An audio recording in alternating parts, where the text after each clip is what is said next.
সোনাবাজার চক্রের পর্দাফাঁস আপনাদের জানিয়ে রাখবো। সীমান্তে 34 কোটির সোনা উদ্ধার।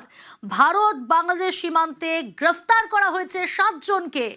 সীমান্তে সোনা পাচার চক্রের পর্দাফাঁস, গ্রেফতার 7।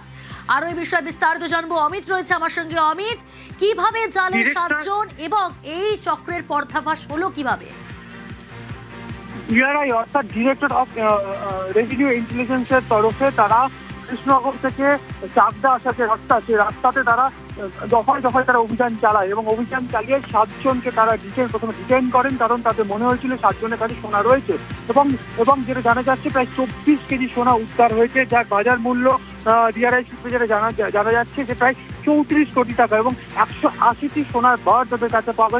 সবগুলো বিদেশি সোনার বার এমনটাকে দাবি করা হচ্ছে ডিআরআই তরফে। 7 জনের কোমরের বেল্টে সুকৌশলে সেগুলো লুকোনো অবস্থাতে ছিল এবং তারা বাইকে করে তারা সোনাগুলি নিয়ে যাচ্ছিল।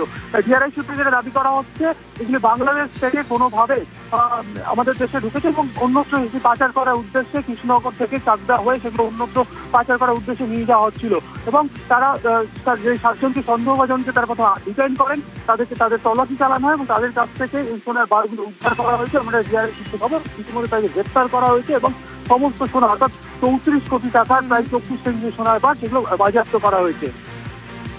বেশ,